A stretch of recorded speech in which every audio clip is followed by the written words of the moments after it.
Halo semuanya, saya Alfiana Zamelia, perwakilan dari kelompok.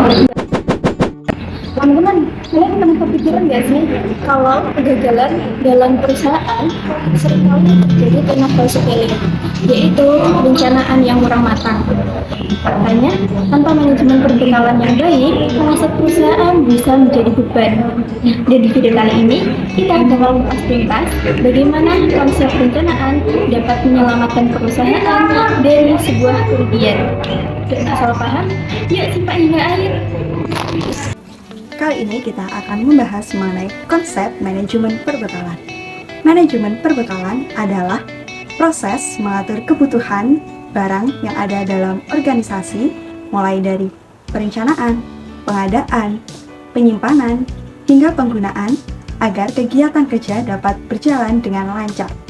Lalu, fungsi perencanaan dalam manajemen perbekalan.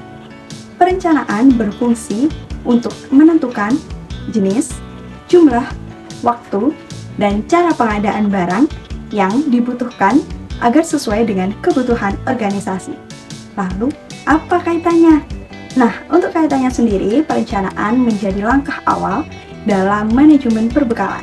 Dengan perencanaan yang baik, pengadaan dan penggunaan perbekalan dapat dilakukan dengan cara yang efektif dan tidak terjadi pemborosan. Ada promosi ban di gudang, kira-kira ada nggak ya? Biarin pesen aja.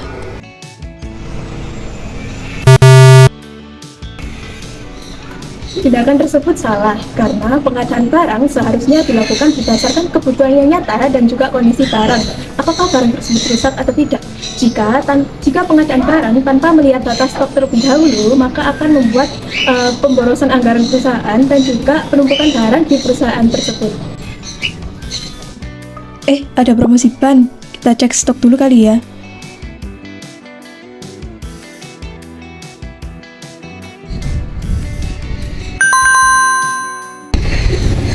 Tindakan tersebut sudah benar karena pengadaan barang sudah dilakukan berdasarkan kebutuhan yang nyata dan juga kondisi barang, apakah barang tersebut sudah rusak atau belum, sehingga pengadaan barang akan jauh lebih tepat, lebih efisien, dan juga sesuai dengan kebutuhan perusahaan.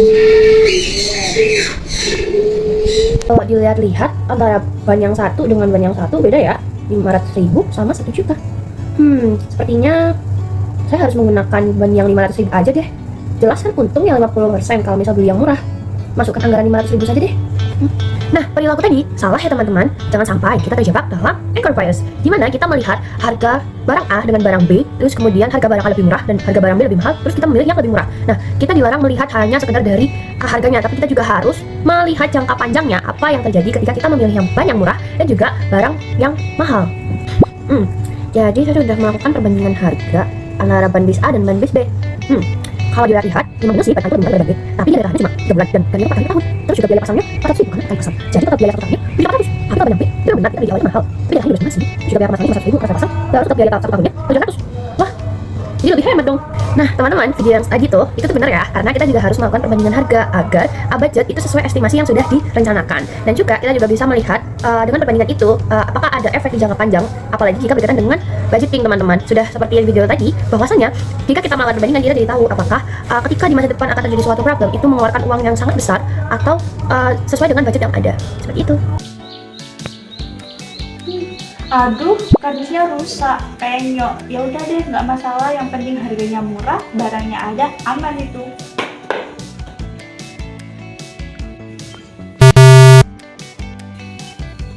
Jangan mengabaikan kualitas. Harga murah memang menarik, tapi barang jadi cepat rusak dan tidak aman. Oke, barangnya sudah datang sesuai standar teknis, dimensi tas, materialnya juga sudah standar, dan dokumennya juga lengkap. Oke, kualitasnya sudah lengkap semuanya.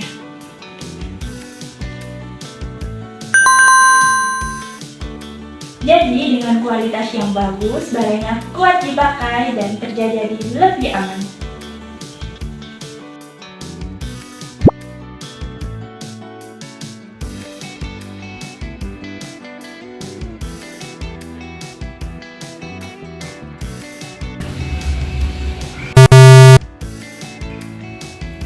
Jangan cuma mengurusi perlengkapan yang sifatnya cuma hiasan, kalau perbekalan utama yang lebih penting malah dibiarkan habis.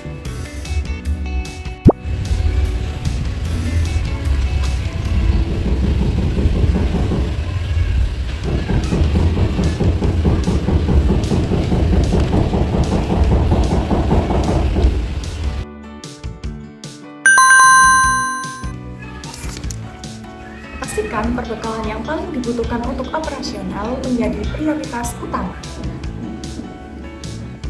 Untuk memahami lebih dalam, mari kita lihat fungsi perencanaan perbekalan dalam dua model organisasi.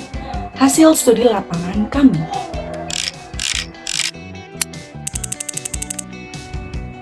Pada organisasi skala besar, perencanaan perbekalan sangat mementingkan efisiensi biaya operasional.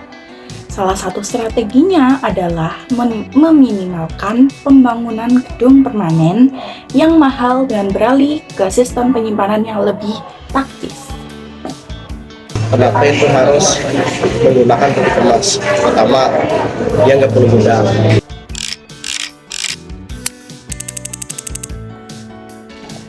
Berbeda dengan unit layanan transportasi yang memiliki mobilitas tinggi, di sini perencanaan perbekalan harus bergerak cepat untuk memastikan unit selalu siap beroperasi. Fokus utamanya adalah ketersediaan stok suku cadang melalui kerjasama dengan vendor yang andal. Perusahaan mencari vendor yang bisa memberikan harga yang terbaik tanpa mengurangi kualitas bahan untuk perbekalan.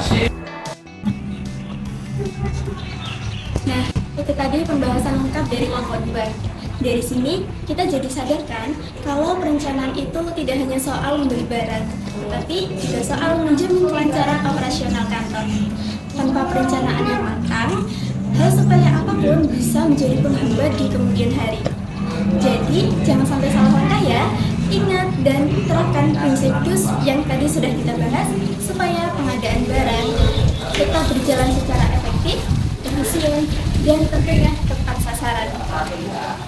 Semoga materi ini bermanfaat bagi kita semua. Saya, Alfiana, mewakili kelompok 2, pamit undur diri. Terima kasih sudah menyimak hingga akhir dan sampai jumpa.